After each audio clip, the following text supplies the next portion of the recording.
alladzina hum fi salatihim khashi'un. Syarat pertama, kalau ingin mendapatkan surga Firdaus tadi dan kebahagiaannya diturunkan ke bumi, dibawa sampai mati, masuk ke alam kubur lebih bahagia lagi, maka amalan pertama untuk melatih menguatkan iman itu, coba berlatih untuk menunaikan sholat dengan khusyuk. Kalau Anda kerjakan benar sholat ini, maka apa yang Anda dapatkan? Teman-teman ingat betul, saya mau tanya sebentar. Keabadian yang abadi disebut dengan sa'id. Kalau kita ingin turunkan ke dunia percikannya, kita dapatkan usahanya disebut dengan apa? Masih ingat? Aflah itu kalau didapatkan, kata dasarnya apa tadi? Falahun. Lihat baik-baik. Kata Allah dalam Al-Quran tadi, kalau ingin mendapatkan falahun, amalan pertama sholat. Makanya ketika dipanggil sholat, kalimat falah dilekatkan pada panggilan sholat. 5 kali diingatkan.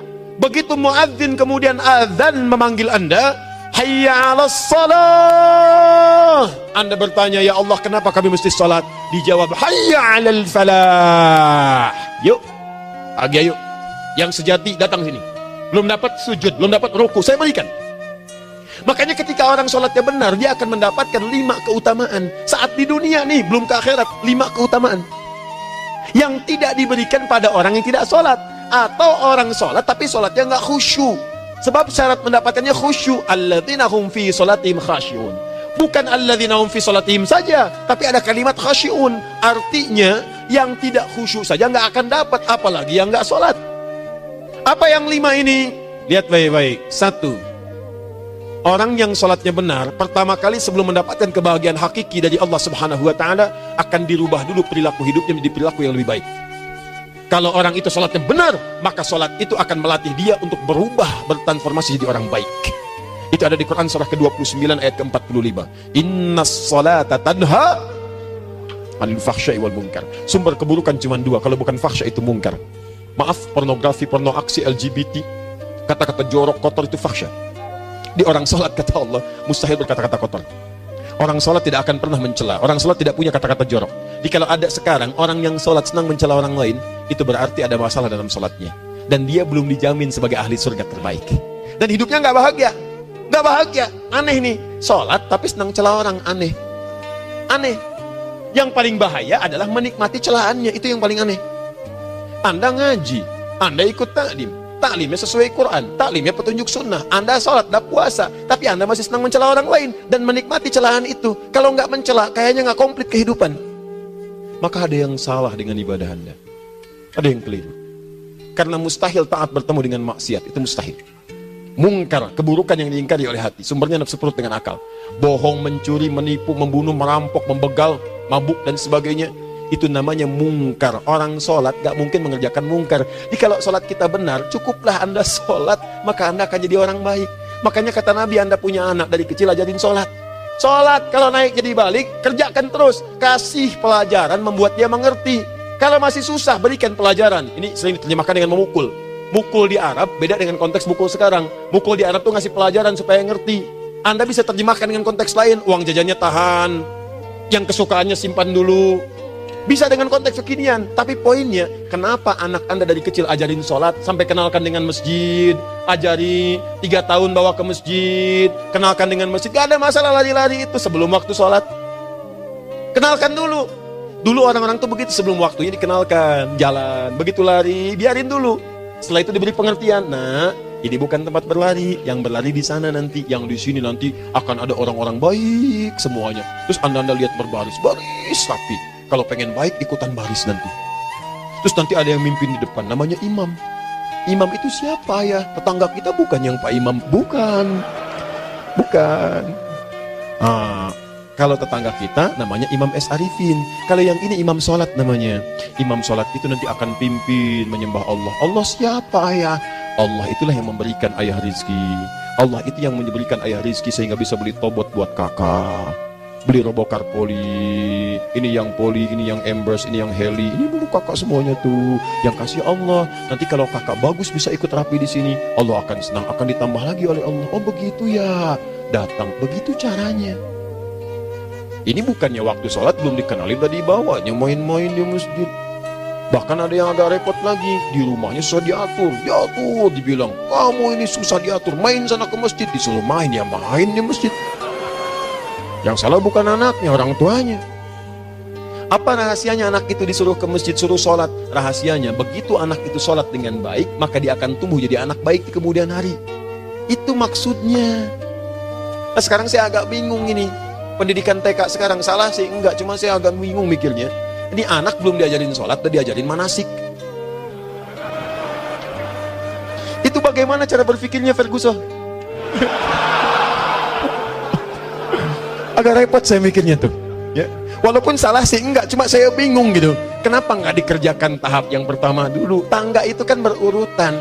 Nggak bisa Anda lompat langsung ke 5. Kan 1, 2 belum terlewati. Jelas ya? Ah, ini gambarannya. Sholat nih. 1 pasti baik. Jadi kalau sekarang sholat, lisan belum baik, mata belum baik, sampai ke kaki, berarti ada yang salah sholatnya tuh. Ada yang nggak tepat. Tangan sembarangan, snack orang ngambil. Awas. Tuh sendal orang, mau wudhu nggak ada sendal, pakai sendal orang. Udah bilang belum? Kehujanan pakai payung orang. Udah bilang belum?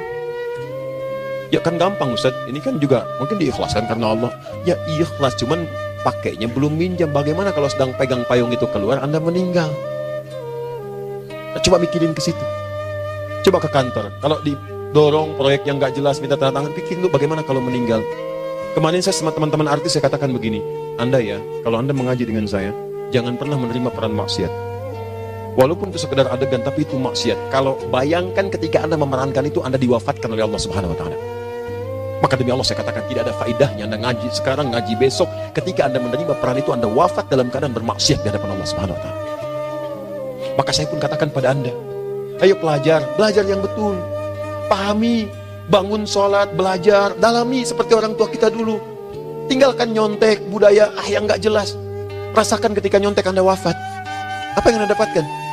Di Libya itu, kalau nyontek, di Libya ya, saya pernah sekolah di Libya nih. Itu kalau nyontek, dibiarin aja dulu. Dan rekornya 100% ketahuan. Begitu sudah selesai, cuma jeda 2 jam, langsung ada panggilan. Si Fulan silahkan datang ke kantor. Apa yang disediakan di kantor sudah siap. Anda diberi waktu 2 jam dari sekarang, siapkan beres-beres koper Anda. Di sini sudah tertulis Anda akan pulang. Tiketnya sudah lengkap, dikawal 2 orang. Dituliskan di situ anak ini nyontek, gak boleh kembali ke sini. Libya.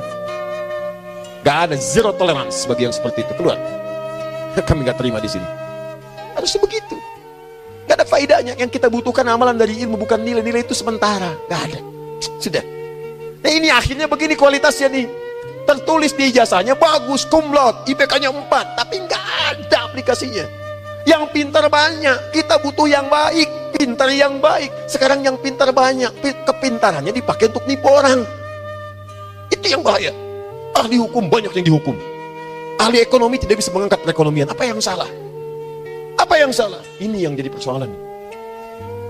Tapi dasar manusia, begitu di sidang mulai pakai peci, pakai baju koko, pakai tasbih, ada yang pakai kerudung.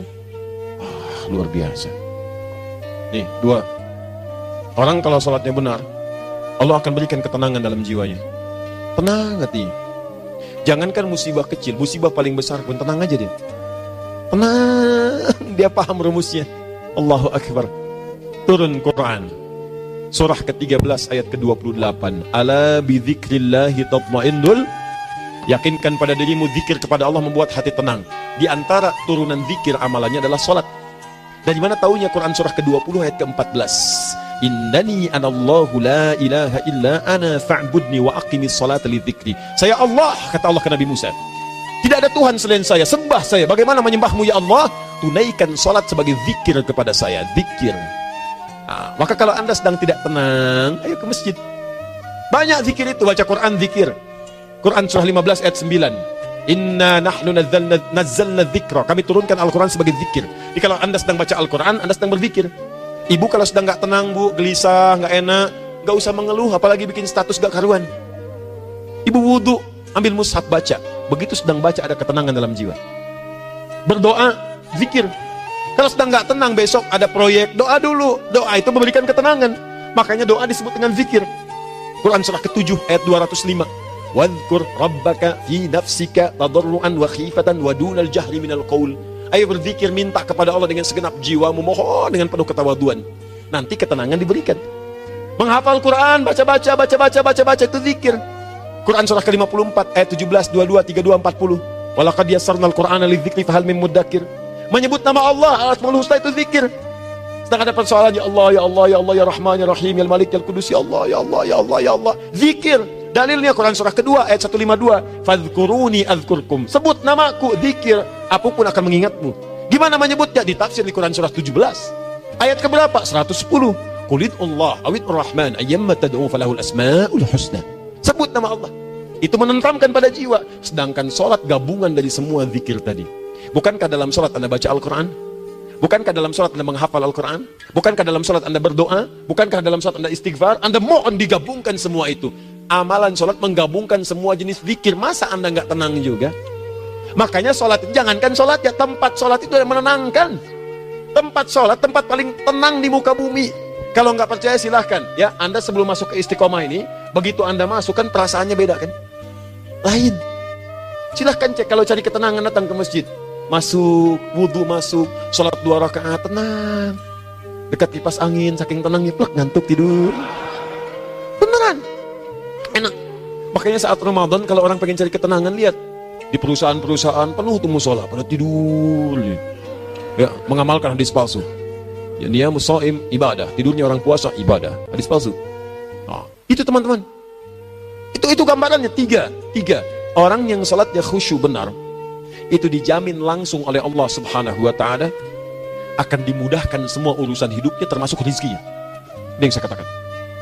Jadi saya katakan tadi, di akhirat ini, di surga, rezeki tinggal ngambil. Anda kalau benar sholatnya, itu langsung dijanjikan oleh Allah. Rezeki itu nggak perlu Anda banyak pikirkan. Ikhtiar sedikit, datang. Bahkan dari sisi yang tidak Anda duga. Apa dalilnya? Quran surah ke-65 ayat 2 dan 3. Ditafsir di Al-Baqarah ayat 2 dan 3. Wa may yattaqillaha yaj'al lahu makhraja. Ada orang yang meningkatkan takwanya kepada Allah, kami mudahkan urusan hidupnya. Setiap persoalannya diberikan jalan keluar, mudah. Solusi. Setiap ada problematika, ada solusi. Wa yarzuqhu min haitsu la yahtasib. Dan kalau dia ingin mendapatkan rezeki, bahkan kami kirimkan dari sisi yang tidak dia duga. Orang lain capek ini datang lagi, tawaran proyek datang lagi. Utsman tuh Masya Allah, kayanya banyak. Tapi yang paling dirindukan bukan saat mendapatkan peningkatan omsetnya, yaitu saat dia mendapatkan waktu khusus dengan Allah untuk sholat. Malam hari, sampai-sampainya sempat sholat tahajud sampai khatam Al-Quran. Abdurrahman bin Auf demikian, Tamim Ad-Dari demikian. Sholat karena tahu sholat itu meningkatkan rizki. Karena tahu kuncinya ada di situ, Allah yang punya rizki. Disebut dengan Razak, pemilik rizki. Maka saya harus punya hubungan dekat dengan Allah. Kalau sudah punya hubungan dekat, mau apa aja gampang. Belum minta, udah diperhatikan. Silahkan cek, Anda punya hubungan baik dengan bos Anda di kantor. Ya, sebelum Anda minta, beliau udah pikirin tuh. Telepon bendahara. Dia udah ngambil belum gajinya? Belum Pak, tambahkan bonus sekian. Kenapa? Karena dia mengawasi Anda. Allah maha tahu dibandingkan dengan bos Anda. Mendekat kepada Allah, semua diperhatikan oleh Allah. Siapa orang takwa itu? Kalimat takwa pertama di Al-Quran Al-Baqarah ayat 2, amalannya ayat 3. Dzalikal kitabu la raiba fihi hudal lil. Siapa mutakin itu? Ayat 3-nya. Alladzina yu'minuna bil ghaib wa yuqimunas shalah. Di gampang, kalau pengen mudah hidupnya gampang. Biaya nggak mahal, tenaga nggak banyak, tingkatkan takwa. Nih, kalau hidup Anda masih susah, di kantor champion, di rumah tangga bermasalah terus, atau sebaliknya, maka boleh jadi kalau gelar Anda tinggi, harta Anda banyak, tapi selalu punya masalah. Bukan Anda kurang hebat, bukan Anda kurang kedudukan, bukan Anda kurang kaya, Anda kurang takwa. Dan yang paling dahsyat, mungkin sholat Anda belum berkualitas. 4. Orang yang sholatnya benar, khusyuk dia. Bahkan saat sholat itu kalau dia minta, maka seketika doanya akan dikabulkan. Tanpa diskusi, langsung seketika. Contoh, Quran surah ketiga ayat 38-39. Demi Allah saya katakan, Nabi Zakaria punya masalahnya pelik. Sudah berumah tangga, istrinya divonis monofos, maaf bahkan mandul. Gak mungkin punya keturunan. Maka apa yang beliau kerjakan? Secara singkat beliau sholat. Begitu sholat minta kepada Allah. Hunalika da'a Zakaria rabbah. Di mihrab itu beliau bermohon kepada Allah. Bermohonnya sambil sholat. Qala rabbi habli min ladunka dzurriyyatan thayyibah innaka sami'ud du'a. Ya Allah, mereka katakan saya nggak mungkin punya keturunan. Sekarang saya ingin katakan, ya Allah, saya hanya minta darimu saja, saya nggak akan dengarkan mereka. Ya Allah, mohon Engkau maha mendengar, ya Allah. Maha mendengar doa saya. Kalau kepada yang maha mendengar aja nggak mengabulkan, kepada siapa lagi saya mesti minta? Apa yang terjadi? Fanadatul malaikatu wa huwa qa'imun yusalli fil mihrab. turun malaikat mengabarkan, sedangkan beliau masih sholat, belum selesai dalam sholatnya. Sholat khusyuk itu belum selesai sholat aja dikabulkan, doa sudah turun. Sholatnya belum selesai, doa sudah dikabulkan. Annallaha yubashshiruka bi Yahya. Allah kasih kabar gembira, doa kamu didengar, dikabulkan, kamu akan punya anak, namanya langsung dari Allah Yahya, artinya hidup yang mustahil menurut manusia. Lahir seorang dari rahim perempuan yang menepus dan mandul, bayi yang hidup, kata Allah nggak ada yang mustahil bagiku, jadi dan jadi dia. Berita baiknya, Nabi Zakaria sholat dikabulkan. Umat Nabi Muhammad sebelum sholat sudah ditunggu oleh Allah, mau minta apa, aku kabulkan sekarang. Hadisnya qudsi, saya bacakan. Hadatsana qala Rasulullah sallallahu alaihi wasallam, qala Allahu azza wa jalla, qasamtu shalah baini wa baina abdi. Kata Allah, saya bagi dua ya salat antara aku dengan hambaku. Wali abdi ma sa'ala. Kalau hambaku benar salatnya, aku berikan apapun yang dia minta sekarang. Idza qala al-abdu alhamdulillahi rabbil alamin. Bagian pertama, kalau hamba benar membaca Al-Fatihahnya dari alhamdulillahi rabbil alamin, kalau Allah azza wa jalla, dijawab oleh Allah, hamadani abdi, hambaku sedang memujiku. Wa idza qala ar-rahmanir rahim, jika hambaku berkata ar-rahmanir rahim, qala Allah azza wa jalla asna alayya abdi, hambaku sedang menyanjungku. Wa idza qala malik yaumiddin, qala Allah azza wa jalla majjadani abdi, kalau hambaku mengatakan malik yaumiddin, kata Allah hambaku sedang mengagungkanku. Perhatikan sekarang. Wa idza qala al-abdu iyyaka na'budu wa iyyaka nasta'in, jika hambaku berkata sekarang, ya Allah, kami sekarang ibadah, sholat menyembahmu, dan kami sekarang sedang punya masalah, kami hanya minta tolong kepadamu ya Rabb. Apa jawabannya?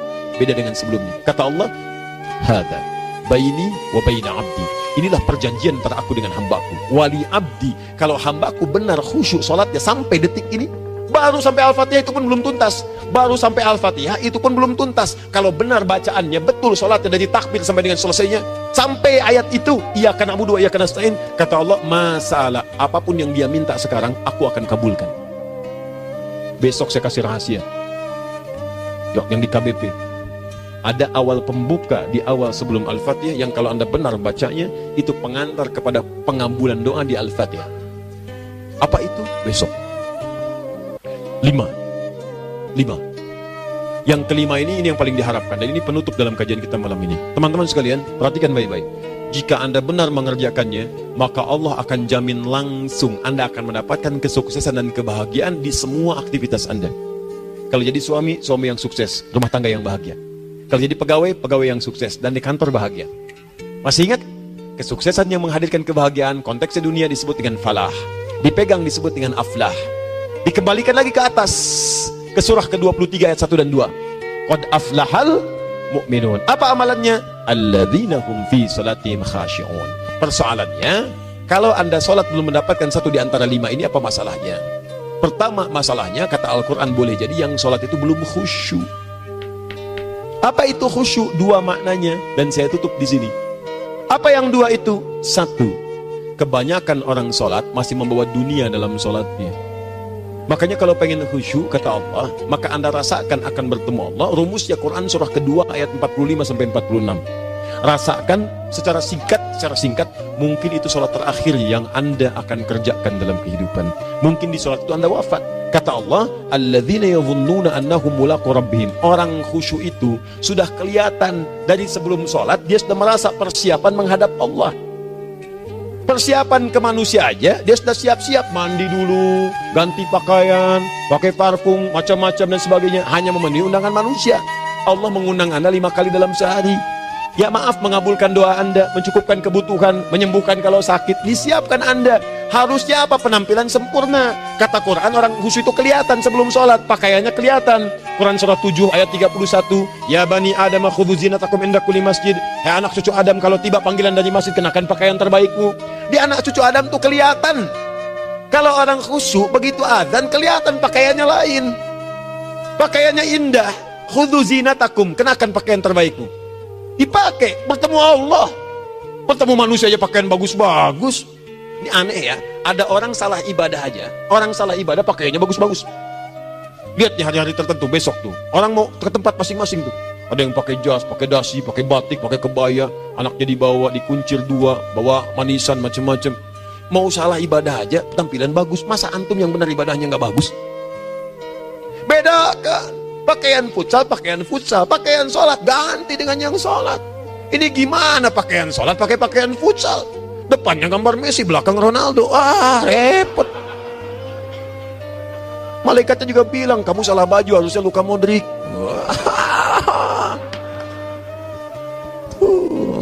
Apalah saya. Ayo mau tanya apa? Mourinho dipecat saya tahu. Lagi nganggur sekarang, ditawarin Benfica dia nggak terima. Sekarang jadi dia komentator di beIN Sport. Nanti sebentar lagi dia akan komentar di laga Saudi dengan Qatar dan komentar laga Arsenal dengan Ipswich. Digantikan oleh Solskjaer. Dia super sub dulu. Ya, super sub. Ya, the baby assassin, ya pembunuh yang berwajah baby face. Masuknya di akhir-akhir, gol. Sekarang melatih dia 5 kali kemenangan, belum kalah sama sekali. Saya hafal itu. Tapi masih di urutan ke-6, tapi jaraknya ke yang ke-4 itu tinggal 3 poin lagi. Hafal saya. Liverpool tahu cuma 4 poin sekarang bedanya, kemarin 7 kalah 2-1 sama Manchester City. Walaupun banyak analisis yang menyebutkan mungkin itu diberikan saja gitu kan, karena ada yang lain-lain. Hafal kedua Manchester City. Hafal saya. Ayo mau tanya apa lagi? Tottenham Hotspur ke bawahnya, ada Chelsea, ada Arsenal, baru kemudian Manchester United. Liga Italia, wah udah gak kekejar Juventus. Ya, apa lagi? Dan seterusnya lah. Gak ada ujungnya bahas yang begituan. Jelas ya? Maksud saya, Anda tanya itu saya jawab. Tapi tidak menghilangkan ibadah kita yang lain. Dan apa ruginya? Ya tahajud dah. Apa yang bisa dikerjakan besok, lihat besok. Ya kan tahajud kan bisa besok. Ada orang tahajud jam 10 pagi? Gak ada. Lebih baik Anda kerjakan malam tahajud. Yang tidak bisa dilihat malam, bisa dilihat besok. Cara berpikirnya bagaimana kalau besok meninggal? Gak kesampaian teman-teman sekalian. Gak kesampaian. Nah maka dari itu, Anda kalau mau ada panggilan sholat, siap-siap baju yang bagus. Itu sempurnakan. Anda panggilan orang mandi, panggilan Allah, buka Quran surah 5 ayat 6, sempurnakan wudhu. Ya ayyuhalladzina amanu idza qumtum ila shalah faghsilu wujuhakum, wudhu yang baik. Berpakaian yang rapi. Kenapa? Karena boleh jadi saat dipanggil Anda wafat saat itu. Maka wafat Anda dalam keadaan yang suci, dengan keadaan tobat, dengan pakaian terindah pada saat itu.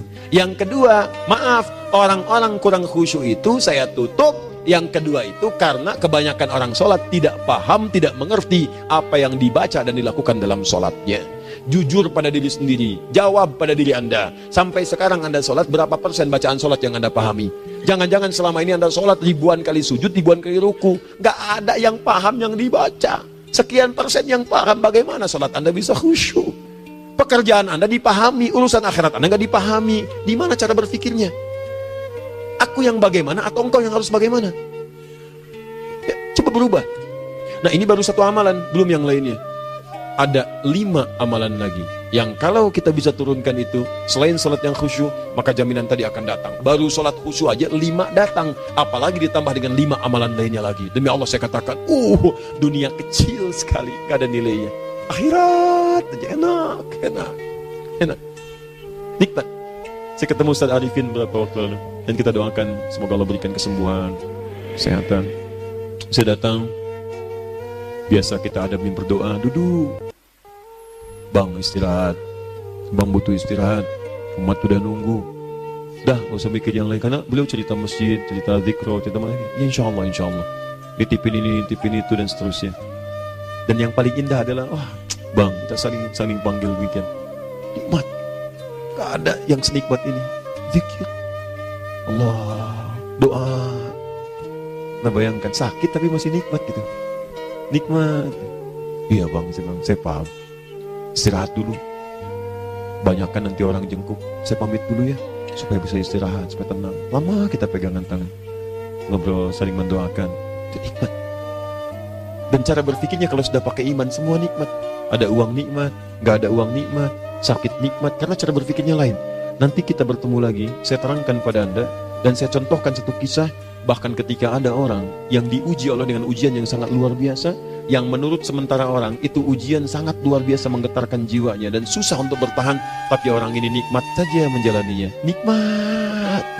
Ada yang di rumah tangga, ada yang di macam-macam. Contohnya banyak. Satu contoh saya berikan di malam ini. Sekali suami istri, wah luar biasa. Istrinya itu cerewetnya pak, bukan cuma cerewet, ngeselin bagi suaminya. Maaf bu ya, bukan ibu maksudnya. Jadi semua yang dikerjakan suami salah. Pengen mangga, ayah kalau kita sekarang dibeli mangga, kenapa mangga yang ini? Saya pengennya mangga yang lain. Belikan mangga, kenapa beli mangga aja? Jeruknya mana? Jeruk, semua. Pokoknya semua yang kerjakan suami salah. Tapi suami tidak pernah mengeluh.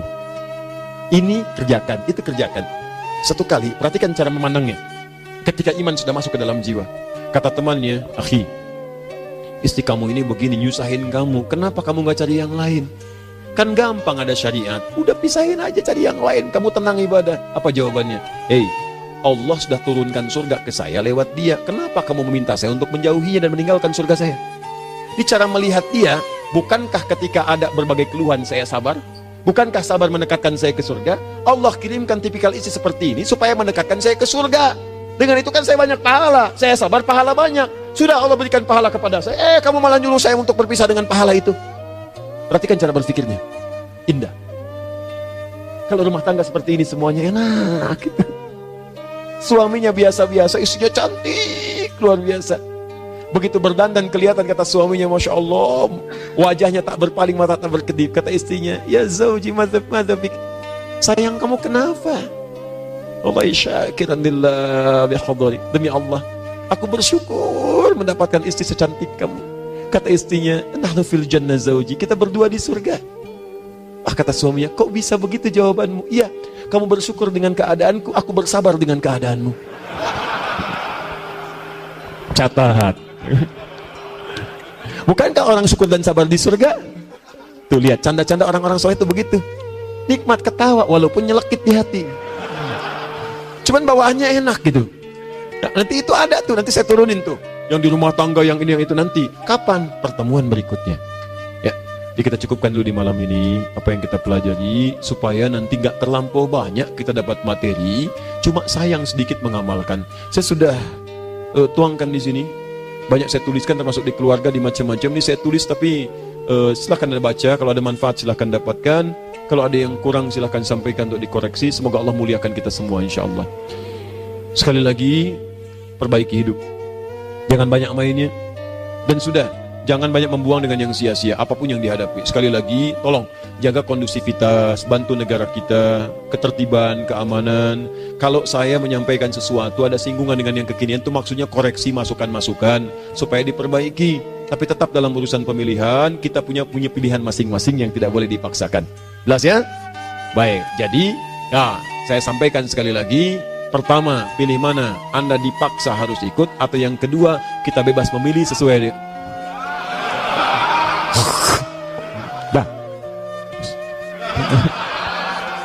sudah ya. Jadi kita akhiri, subhanakallahumma bihamdika asyhadu an la ilaha illa anta astaghfiruka wa atubu ilaik. Wa akhiru da'wan alhamdulillahirabbil alamin. Berjumpa besok sesi terakhir fikih ikhtilaf di Masjid Ar-Rahman Kota Baru Parahyangan. Assalamualaikum warahmatullahi wabarakatuh.